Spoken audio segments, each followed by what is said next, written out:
प्रिय विद्यार्थियों, आप सबका महाविद्यालय की YouTube चैनल पर स्वागत है। कल हम बात कर रहे थे एल्डिहाइड और कीटोन के बारे में और हमने कुछ मेथड्स भी पढ़े थे एल्डिहाइड और कीटोन दोनों के बनाने की सामान्य विधियां।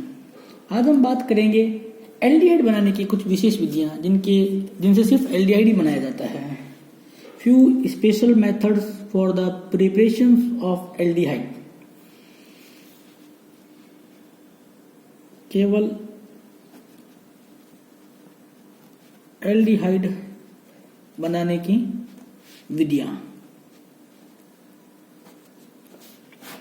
जिसमें मोस्ट फेमस अभिक्रिया रोज़ेनमूड अभिक्रिया।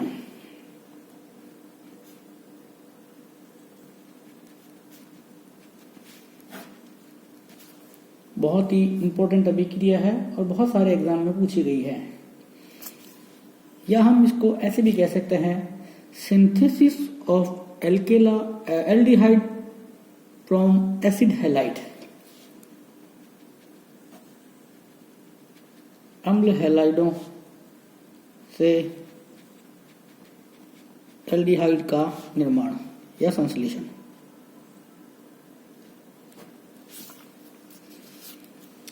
बहुत ही सिंपल अभिक्रिया है। इसके अंदर क्या होता है, जैसे हमने लिया एसिटिल क्लोराइड,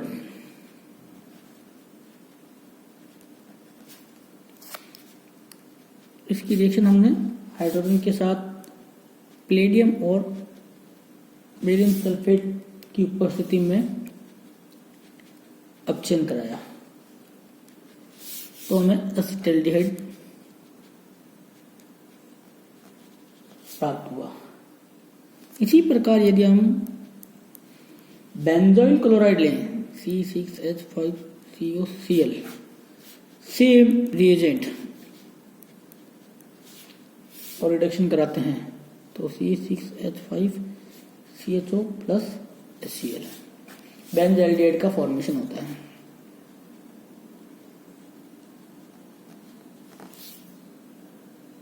उसके बाद सेकंड मेथड है स्टीफन मेथड या Stephen reaction.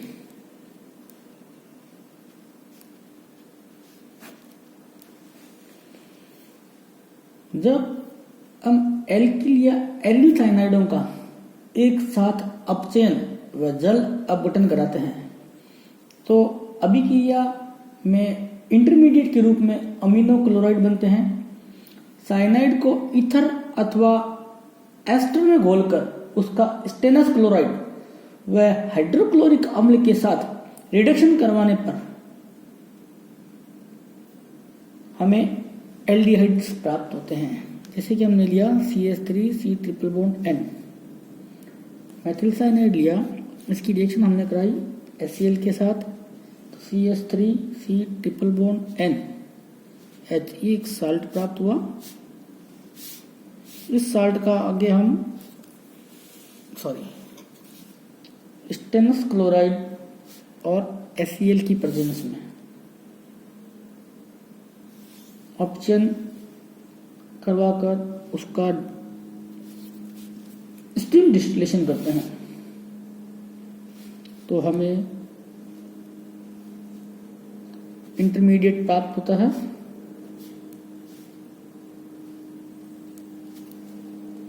एल्डिमीन Stenik chloride, एल्डिमीन Stenik chloride हमें प्राप्त होता है। इसका हम डिस्टिलेशन करते हैं और एसिटाल्डिहाइड का फॉर्मेशन होता है।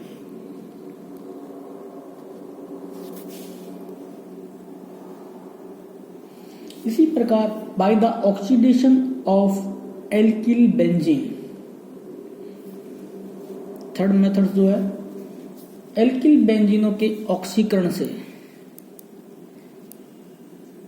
एल्किल बेंजीन के ऑक्सीकरण से, by the oxidation of alkyl benzene, समस्त एल्किल बेंजीनें कंप्लीट ऑक्सीडेशन करने पर बेंजोइक अम्ल का निर्माण करती है। लेकिन विशेष परिस्थितियों में किन्हीं विशेष अभिकर्मकों की उपस्थिति में ये एल्डिहाइड का फॉर्मेशन करती है। जैसे कि हम देखते हैं एसिटिक एनहाइड्राइड की उपस्थिति में क्रोमिक एनहाइड्राइड द्वारा ऑक्सीकरण। बहुत ही सिंपल अभिक्रिया है, ये भाग देखते हैं हम। एसिटिक एनहाइड्राइड,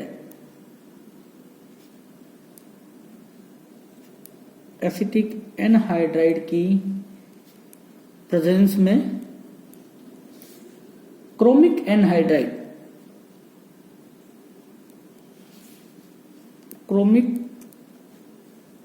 एनहाइड्राइड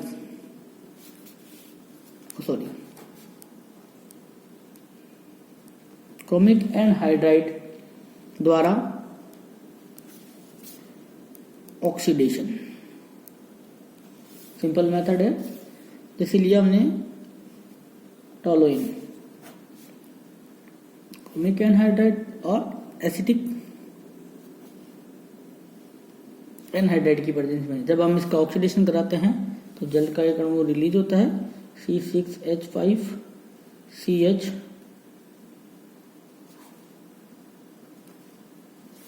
बेंजीलिडीन एसीटेट प्राप्त होता है।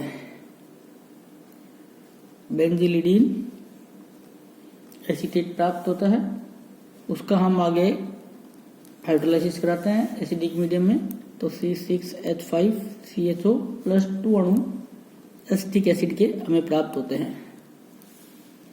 तो इस प्रकार हमने देखा कि जितनी भी एल्किल बेंजीन्स है उनका कंप्लीट ऑक्सीडेशन ना कराकर पार्शियल ऑक्सीडेशन कराते हैं विभिन्न परिस्थितियों में, तो हमें एल्डिहाइड्स प्राप्त होते हैं। इसी प्रकार सेकंड मेथड और देखते हैं, द्रव प्रावस्था ऑक्सीकरण, लिक्विड फेज ऑक्सीडेशन।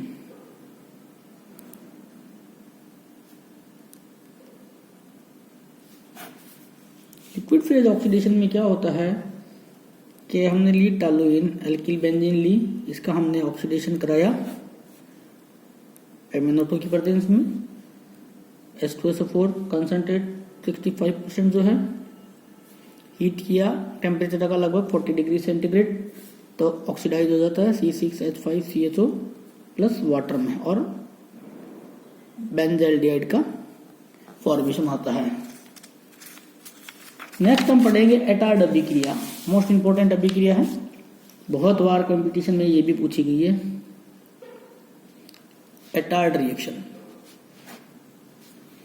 एरोमेटिक हाइड्रोकार्बनों के ऑक्सीकरण के लिए एक अत्यंत ही महत्वपूर्ण अभिक्रिया है, क्योंकि यह एरोमेटिक यौगिकों में उपस्थित मेथिल समूह के ऑक्सीकरण के लिए स्पेसिफिक है, क्योंकि इस विधि में केवल सिरे वाला मेथिल समूह ही ऑक्सीकृत होता है। जैसे हमने लिया एथिल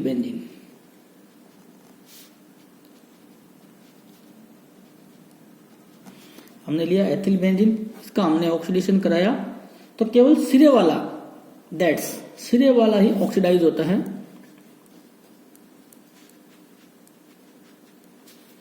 और फेनिल एसिटाल्डिहाइड का फॉर्मेशन होता है।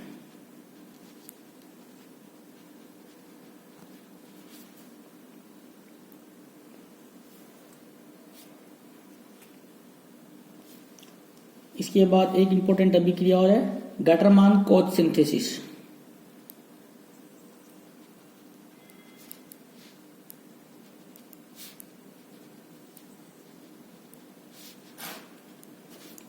ये भी इंपॉर्टेंट है, बहुत बार एग्जाम में पूछी जाती है।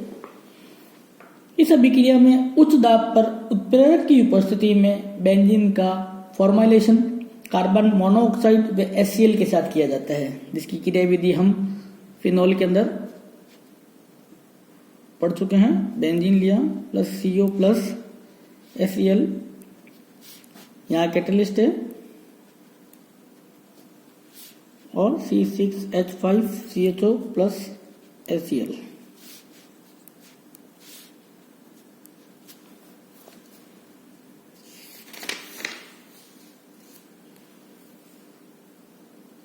इसके बाद एक इंपॉर्टेंट अभिक्रिया और है, फ्रॉम डाइएजोनियम साल्ट।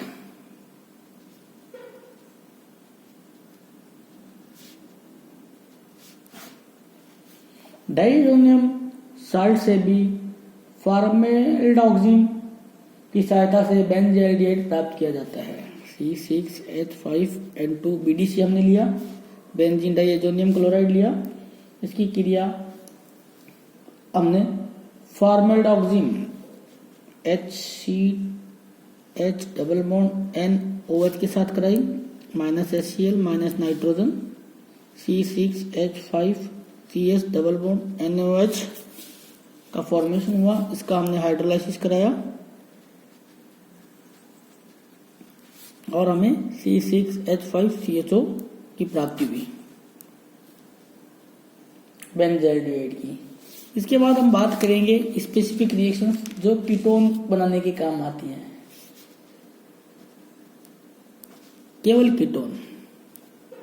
केवल कीटोन बनाने की विधियां, स्पेसिफिक मेथड्स है, जिसमें पहला डाइथायन के उपयोग से कीटोनों का संश्लेषण। डाइथायन के उपयोग से कीटोन्स का संश्लेषण। Synthesis of ketone by the use of डाइथायन।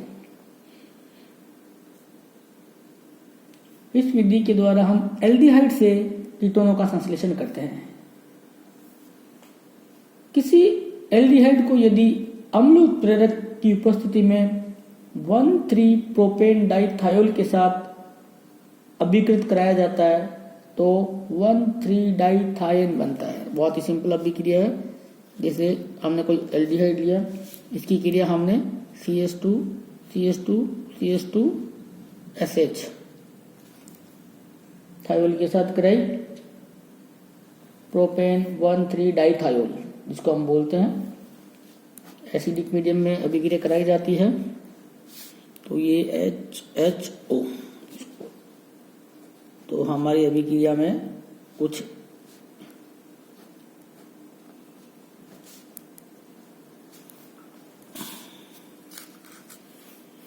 Aldehyde लिया, प्रोपेन 1,3-डाइथायोल की रिएक्शन एसिडिक मीडियम में कराई तो वाटर का निष्कर्षण हुआ और हमारे पास 1,3-डाइथायन का निर्माण हो गया। इस डाइथायन का पहले हम ब्यूटिल लिथियम के साथ कार्ब लिथियम यौगिक बनाकर फिर उसका किसी प्राथमिक हैलाइड के साथ एल्किलीकरण करवाया जाता है और बने हुए थायोकीटोल का जल अपघटन करवाया जाता है। जल अपघटन के लिए या तो मेथेनॉल में मर्क्यूरस क्लोराइड का उपयोग किया जाता है अथवा जलीय एसीटोनाइट्राइल का उपयोग किया जाता है। अब हम क्या करते हैं, ये जो सॉरी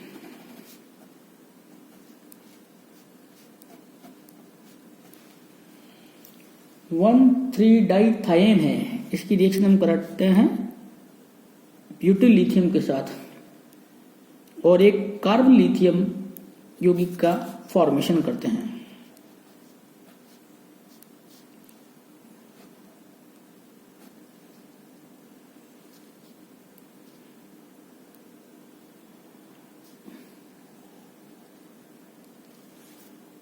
ये कार्ब लिथियम यौगिक है। अब इसमें क्या खास बात है आपको पता है, हमने जब ये कार्बन लिया था ये पॉजिटिव था, इलेक्ट्रॉन इधर जाएंगे नो डाउट, तो यहाँ पॉजिटिव चार्ज आएगा। लेकिन जब हम इसकी रिएक्शंस प्रोपेन 1,3-डाइथायोल के साथ कराते हैं तो हमें 1,3-डाइथायन प्राप्त होता है। उसकी रिएक्शन हम कार्ब लिथियम के साथ कराते हैं तो यहाँ कार्बन की ध्रुवता चेंज हो जाती है। इसको हम बोलते हैं अम्पोलन। क्या बोलते हैं? अम्पोलन, ध्रुवता का विपरीत हो जाना। ये बार बार कंपटीशन एग्जाम में पूछा गया है कि जब ध्रुवता कार्बन की चेंज हो जाती है तो इस प्रक्रिया को या इसको क्या कहते हैं? अम्पोलन। ठीक है। अब इसकी रिएक्शन हम कराते हैं एल्किल हैलाइड के साथ। तो LiX निकल गया,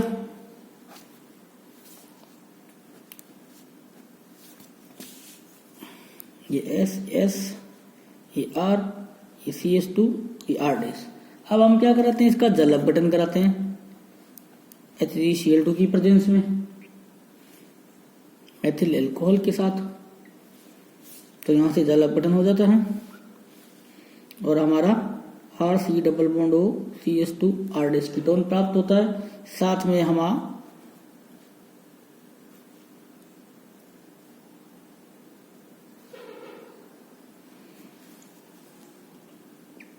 तो इस प्रकार हमने देखा एल्डिहाइड से कीटोन का निर्माण किस प्रकार किया जाता है। इंपॉर्टेंट अभिक्रिया है, पता होना चाहिए। वापस हमारा आ गया प्रोपेन 1,3-डाइथायोल। उसके बाद एक अभिक्रिया हम देखते हैं, फ्रीडल क्राफ्ट अभिक्रिया द्वारा एरोमेटिक कीटोनों का संश्लेषण।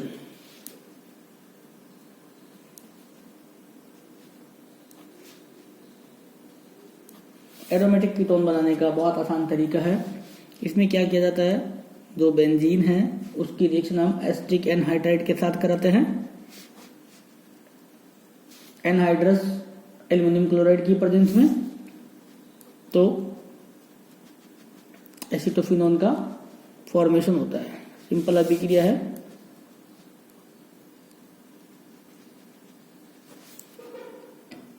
बेंजोइल क्लोराइड के साथ कराते हैं तो बेंजोफिनोन का फॉर्मेशन होता है।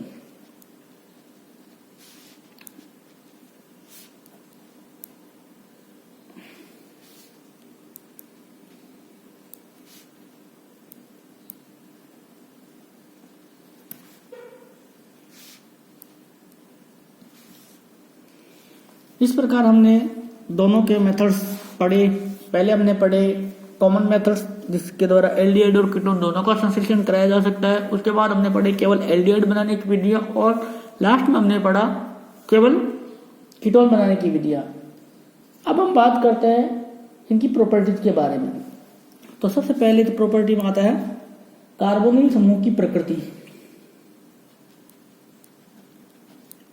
कार्बोनिल समूहों की प्रकृति। अगर आप इसकी स्ट्रक्चर देखेंगे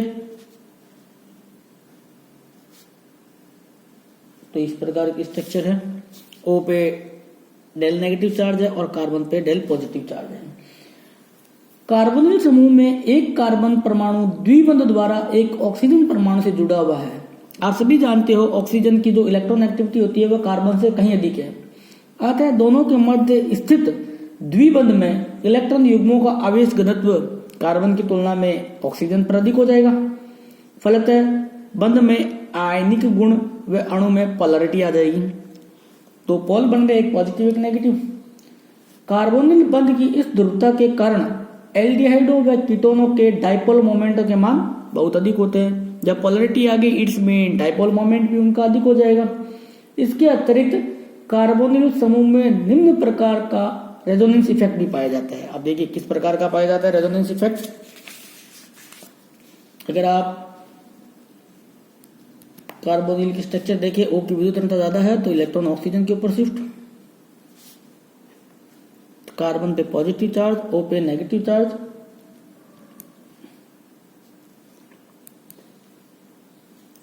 सॉरी, ये नेगेटिव चार्ज वापस यहां, तो वापस ये स्ट्रक्चर।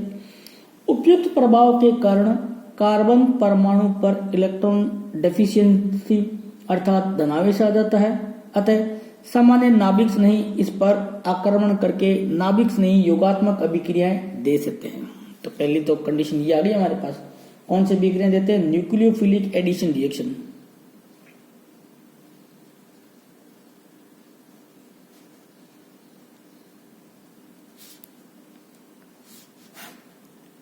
ये प्रश्न बहुत बार पूछा गया है। कार्बोनिल यौगिकों की अभिक्रियाएं मुख्यतः होती है इलेक्ट्रॉन स्नेही प्रतिस्थापन, नाभिक स्नेही योगात्मक, नाभिक स्नेही प्रतिस्थापन। अब सादा में तो हमें पता होना चाहिए न्यूक्लियोफिलिक एडिशन रिएक्शन। यहां एक बात और ध्यान की है कि कार्बन परमाणु के धनावेशित होने के कारण कार्बोनिल समूह के अणु में तीव्र माइनस आई प्रभाव पड़ता है। इस कारण इस समूह की अल्फा स्थिति पर जो हाइड्रोजन परमाणु होता है वह तीव्र अम्लीय हो जाता है और यौगिक कई प्रकार की बहुलकीकरण व संघनन अभिक्रियाएं भी देता है। अभी हमने स्ट्रक्चर देखी कि ये C डबल बॉन्ड O है, इसका माइनस आई प्रभाव होता है। तो जैसे ये इलेक्ट्रॉन इधर जाते हैं तो ऑक्सीजन के ऊपर डेंसिटी बढ़ जाती है, तो यहाँ पॉजिटिव चार्ज जनरेट होता है। इस पॉजिटिव चार्ज जनरेट होने के कारण ये अपने इलेक्ट्रॉन पूर्ण करने के लिए पास वाले बंध से इलेक्ट्रॉनों को अपनी ओर अट्रैक्ट करता है, जिसके कारण जो आगे का कार्बन है या उसके ऊपर जो हाइड्रोजन जुड़ी हुई है वह अम्लीय हो जाती है और इजीली रिमूवेबल होती है। तो अल्फा कार्बन, जैसे कि हम इस एग्जाम्पल में बात करें, जैसे एसिटाल्डिहाइड हमने लिया, ये इलेक्ट्रॉन ऐसे जाएंगे, जैसे जाएंगे यहाँ पॉजिटिव चार्ज जनरेट होगा, ये एसिटाल्डिहाइड जैसे पॉजिटिव चार्ज जनरेट होगा, ये इसका अल्फा कार्बन है, ये जो कार्बन है वो एक्टिव हो जाएगा। एक्टिव होते ही ये इस बंध के इलेक्ट्रॉनों को कंप्लीट करने का प्रयास करेगा, तो यहाँ से ये प्रोटॉन को रिलीव कर देगा, तो ये बन जाएगा CS2 double bond CO negative H। और ये आयन स्टेबल होता है क्योंकि इसके अंदर रेजोनेंस पाया जाता है।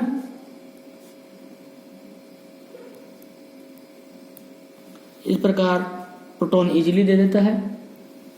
उसके बाद हम बात करते हैं कार्बोनिल यौगिकों की क्रियाशीलता। ये भी सवाल बहुत बार पूछा जाता है डिक्रीजिंग और इंक्रीजिंग ऑर्डर में जमाने के लिए। कार्बोनिल यौगिकों की क्रियाशीलता, रिएक्टिविटी ऑफ कार्बोनिल कंपाउंड।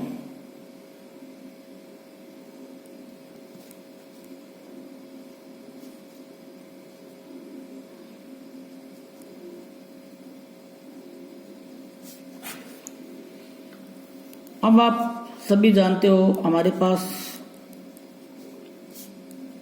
इस प्रकार की कंडीशन है।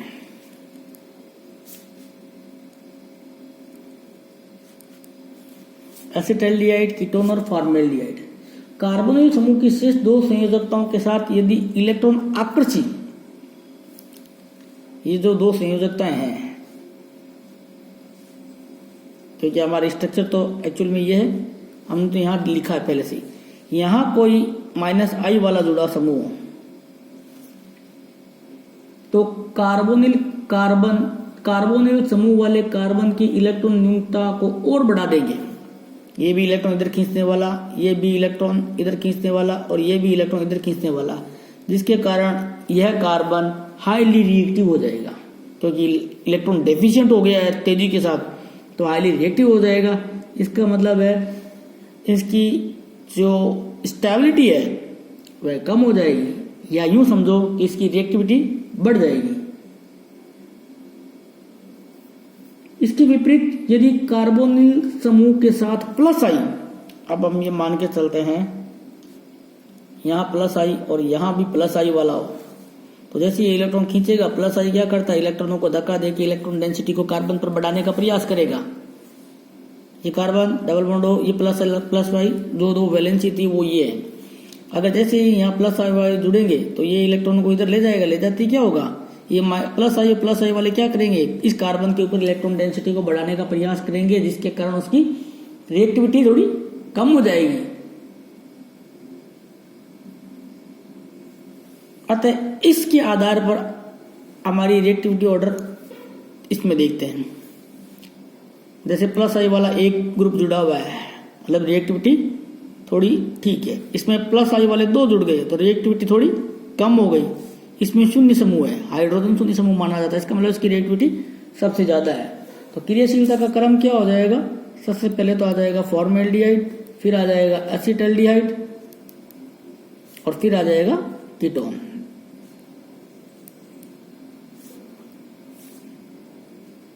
ये स्टेबिलिटी बढ़ा रहे हैं, ये भी स्टेबिलिटी थोड़ी बढ़ा रहा है और इसके अंदर 0 समूह है।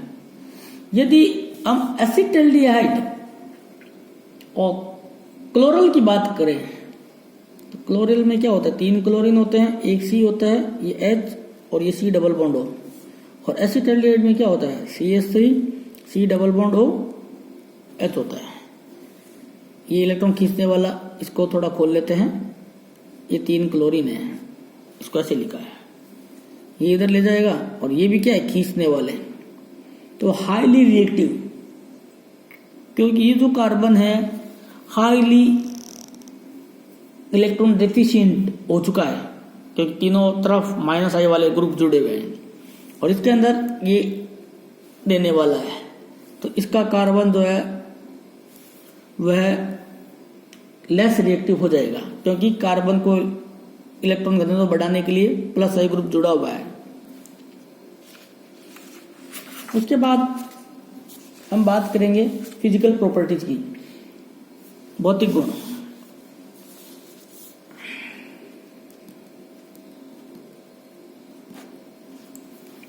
एल्डिहाइडों का प्रथम सदस्य फॉर्मेल्डिहाइड एक गैस होता है जिसका 40% एक्वस सॉल्यूशन फॉर्मेलिन कहलाता है। एक नई टर्म है फॉर्मेलिन। 40% जलीय विलयन of formaldehyde, 40% aqueous solutions of formaldehyde. Acetaldehyde निम्न क्वथनांक वाला द्रव है और बढ़ते हुए क्वथनांक के क्रम में C11 तक के एल्डिहाइड द्रव होते हैं और इससे उच्च 12 वाले सदस्य ठोस होते हैं। एल्डिहाइड व कीटोनों के क्वथनांक संगत एल्कोहलों की तुलना में कम किंतु संगत एल्केनों से अधिक होते हैं। नो डाउट एल्कोहल के अंदर हाइड्रोजन बॉन्ड पाया जाता है, इसलिए उनके ज्यादा होते हैं, जबकि इसके अंदर हाइड्रोजन बॉन्ड नहीं होता और जबकि एल्केन में तो कुछ भी नहीं होता।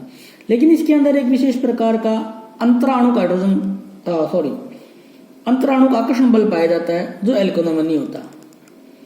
इसका कारण यह है कि एल्कोहलों की भांति अंतराणुक हाइड्रोजन बंध नहीं होते, अतः अणुओं का संगुणन नहीं होता। लेकिन अणुओं में ध्रुवता के कारण, अणुओं में पोलैरिटी के कारण एक अट्रैक्शन फोर्स आ जाता है। कैसे?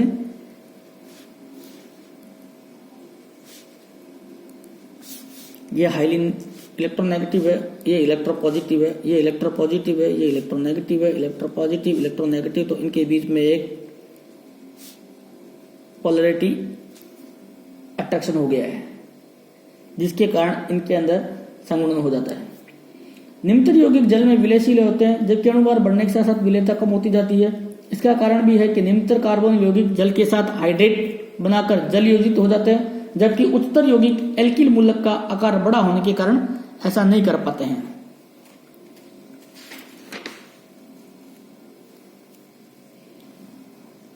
निम्नतर एल्डिहाइडों में अरुचिकर गंध होती है जबकि अणुभार बढ़ने के साथ साथ यौगिक की गंध रुचिकर होती जाती है और कीटोन समानता जो होते हैं वो रुचिकर फलों जैसी गंध वाले होते हैं। इसके बाद हम नेक्स्ट वीडियो में बात करेंगे केमिकल प्रॉपर्टीज के बारे में। धन्यवाद।